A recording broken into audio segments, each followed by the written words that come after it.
Jadi ada 5 aplikasi pinjaman online legal yang harus teman-teman waspadai jika teman-teman gagal bayar atau telat bayar di aplikasi tersebut. Kenapa? Untuk teman-teman yang nggak kuat mental, itu akan terus tertekan dan akan membuat teman-teman pusing. Jadi lebih baik hindari kelima aplikasi pinjol legal ini. Yang pertama ada aplikasi Akulaku.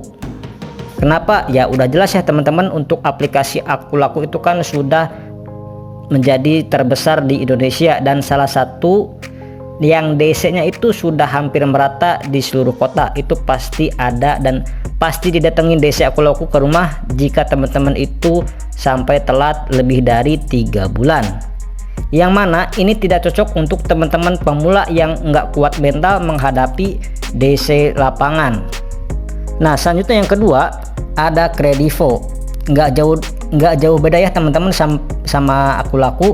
Kredivo ini juga aplikasi pinjaman online yang memang DC-nya itu sering banget datang ke rumah nasabah. Itu hampir di seluruh kota juga ada ya teman-teman. Nah, meskipun Kredivo ini DC-nya tidak sebanyak Akulaku, tapi tetap ya teman-teman nggak bisa dianggap remeh. Dengan kata lain, di sini untuk teman-teman yang memang ada rencana galbay di aplikasi Akulaku, saya sarankan untuk menghindari aplikasi pinjaman online seperti Kredivo ini ya teman-teman. Yang ketiga ada aplikasi kredit pintar. Sama seperti Akulaku dan Kredivo ya teman-teman, aplikasi pinjaman online kredit pintar juga itu DC-nya sudah hampir di seluruh kota yang ada di Indonesia. Sudah banyak yang seperti ini ya teman-teman, yang didatangi DC baru 1 bulan telat bayar itu sudah didatangi DC. Karena kan kalau logikanya ya teman-teman, kalau didatangi DC itu kan setelah 90 hari atau 3 bulan telat bayar itu baru didatengin. Kalau selanjutnya ada home credit ya teman-teman. Jadi untuk teman-teman harus waspadai jika teman-teman sampai berhutang di home credit, jangan sampai teman-teman telat bayar karena teman-teman akan dihadapkan dengan DC-nya. Selanjutnya ya teman-teman, yang terakhir ada aplikasi pinjaman Tunaiku. Untuk Tunaiku itu dimiliki oleh salah satu bank besar ya teman-teman, yaitu Bank Amar atau Amar Bank, dimana ketika teman-teman itu sudah gagal bayar, tentu saja itu kemungkinan ada DC di setiap kota.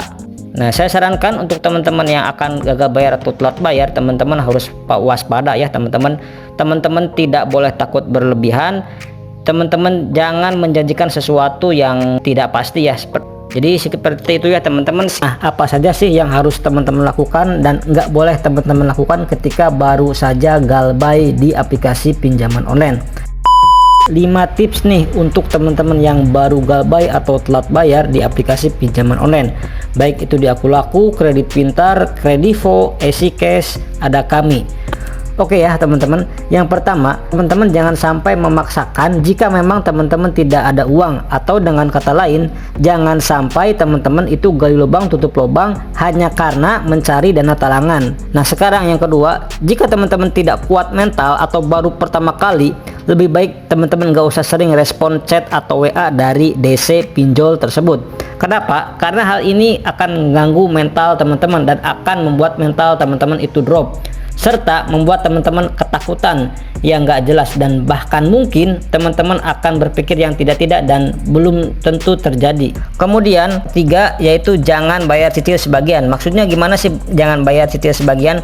Karena ada sebagian orang yang berpendapat bahwa bayar cicil sebagian itu bisa meringankan beban kita. Tapi kalau saya pribadi enggak ya teman-teman. Kenapa? Karena ketika teman-teman melakukan hal tersebut tapi teman-teman enggak tahu bisa bayar uang teman-teman itu kapan, jadi terkesan sia-sia ya teman-teman. Udah dendanya juga kena, kemudian bunganya juga kena ya teman-teman. Kecuali memang teman-teman telatnya itu cuman 1 bulan aja, bulan depan itu teman-teman bisa bayar pinjaman sampai lunas, itu ya nggak apa-apa sih ya teman-teman. Nah, yang keempat nih ya teman-teman, yang mungkin paling penting, teman-teman pastikan siapkan mental, karena bunga teman-teman itu akan berjalan ya mentok-mentok di 100%. Contohnya teman-teman meminjam sepertinya itu 5 juta, maka teman-teman maksimal itu mendapatkan denda dan bunga sebesar 10 juta ya teman-teman. Atau dengan kata lain, hutang teman-teman itu menjadi 2 kali lipat. Yang kelima, yang terakhir, itu nanti teman-teman bisa negosiasikan. Apabila teman-teman cukup lama untuk gagal bayarnya, teman-teman negosiasikan bahwasannya teman-teman bisa nggak untuk membayar pokoknya saja. Nah ini kan nggak mudah juga ya teman-teman, ini memang memerlukan proses dan perjalanan panjang. Jadi seperti itu ya teman-teman. Sekian dulu di video kali ini, mudah-mudahan informasi ini bermanfaat untuk teman-teman semuanya. Saya pamit, wassalamualaikum warahmatullahi wabarakatuh.